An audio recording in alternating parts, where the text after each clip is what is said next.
Hey everybody, Edo here, and for this week's video, I want to talk about Kickstarter collaborators or collaborating on Kickstarter, and specifically the function that Kickstarter implemented, I don't know, a little less than a year, about a year ago, for you to include other people on your campaign. Obviously, you can always have partners and people working with you on projects, but Kickstarter enabled some very specific things that you can allow as a creator to have collaborators, and they call them collaborators, on your campaign.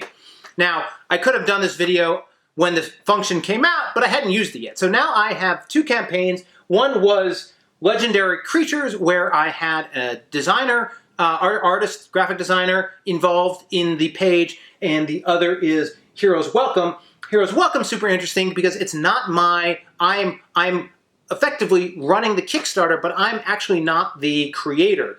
Mark LeBlanc is the creator, so I'm in as a robust collaborator, and I'm doing a lot of the page management, and I'm going to be handling much, if not all of it, but in this sort of secondary tier. So that's been interesting to see as well. Some of the places you sort of, oh, I can't do that, I can do that. But by and large, it's worked really well in both ways. And I know in larger campaigns with larger numbers of people, it's a lifesaver. So how does it work? Well, if you're a creator and you start a new campaign, and I'll include some photos. You start a new campaign at the top of your page before you get into the sort of older preview page.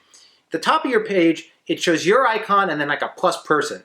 That's how you do it. You hit the plus person, and then you get to the Add a Collaborator page. Now, one of the things that's important is you need to have that person's Kickstarter email, which not for everyone isn't always the same, their normal email. So you just want to make sure, because it's sort of tied to their Kickstarter account. And you then are going to put their email and information, but then you're going to set their permissions. And this is really the meat of it. So there are three types of roles or permission sets that you can give. One is regarding the project. If you give somebody the project permission, they are allowed to edit and adjust and change the Kickstarter page. They can add graphics, they can change text, they can update details, they can set different dates, they can edit the launch date. Like, this is a powerful thing to give to somebody. I don't believe they can launch the project, but they can, I mean, not the launch date, the close date, and set the funding goal. I mean, they're hitting real details, but they can't launch the project. That's a big one. The other thing they can't do, which I just thought was interesting, is they can't generate a preview link. So when you're making your page, you're able to say like, I want to share this preview with people. They can't do that. So in the case of Heroes Welcome, I had everything ready. I wanted to get some feedback from somebody or show it to them. And I had to say, wait, it wouldn't let me do it. Not clearly, of course, but whatever. I couldn't figure it out. Then I had Mark enable it, and then I was able to do it. So it lets you edit the page as well as edit the FAQ. That's pretty useful. If you have a co-designer, a co-creator, it's really useful. It's really useful if you have a graphic designer, because you can cut out a lot of steps of them figuring out and futzing around and getting it looking well on the page.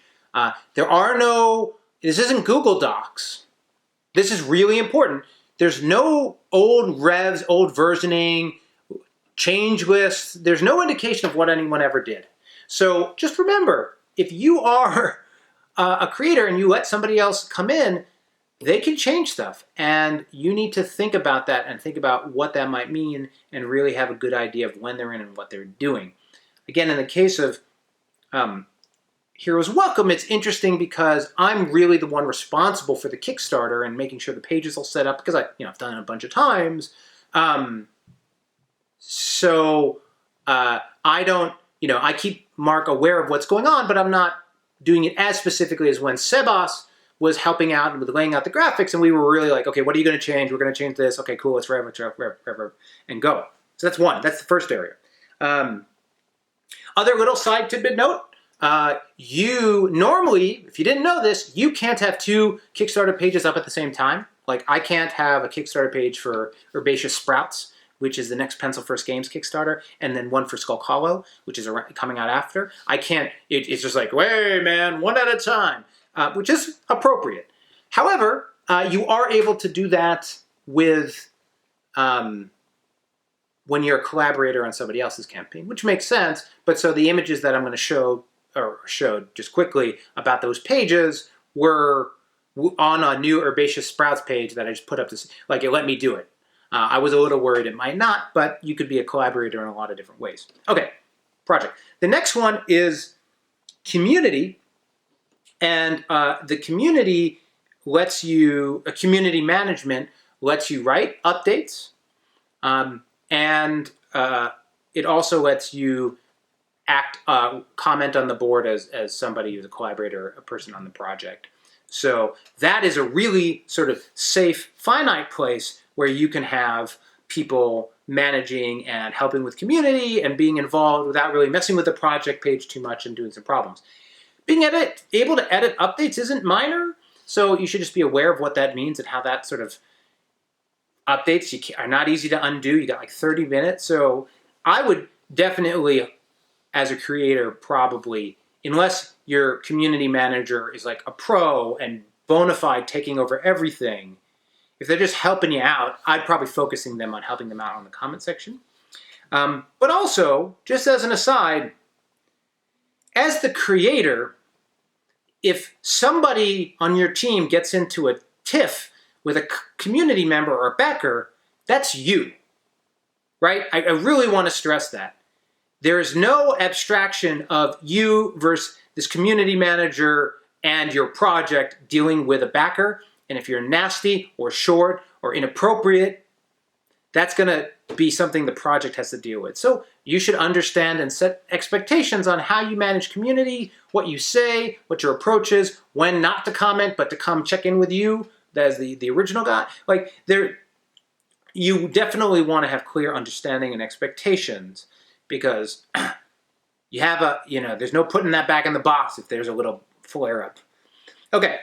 Lastly, the third category, people can have all of it, right? But the third category is fulfillment, which has to do with being able to do backer update, look at the backer, there's a dashboard that lets you know what backers are there and if they fulfilled their survey and if they've been given their reward. So they can look at that, they can update that, and they can generate the survey and the report that tells you, essentially collapses the survey into a spreadsheet so that you can send out packages and fulfillment, and then check the updating thing.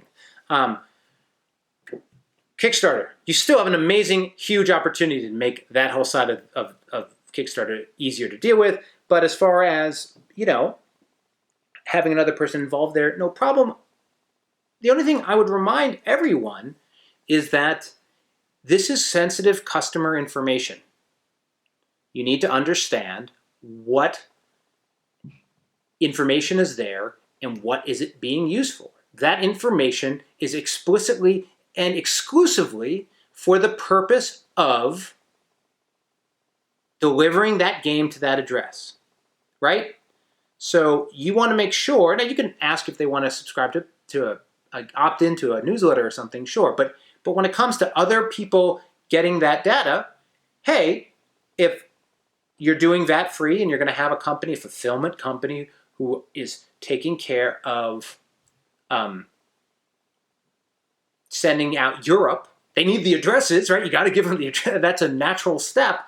But you really want it to be specifically and exclusively for, hey, I took that information for the purpose of sending you that package. That's what it's for, and it's not for anything else. And that's really important. So make that clear to your partners as well. That sort of covers it. I think collaborating is great. I think it helps a lot. It lowers your stress on as a creator, reduces a lot of bottlenecks. But just make sure that somebody working on and changing your product, you and them are fully aligned. If they're managing the community, you're fully aligned and you set clear expectations. And if they're dealing with and doing your fulfillment, that you're properly setting up and staging the information. That's important as well. It's super easy to set up. I don't think there's anything else I would add. Yeah. So, Kickstarter, collaborators, collaborating on Kickstarter. Thanks a lot. Hey everybody, Edo here, and thanks for watching Gaming with Edo. Reviews over here on this playlist, League and Insider videos over here on this one. Subscribe, share, all that good stuff. But most importantly, play some great games. Thanks. Bye.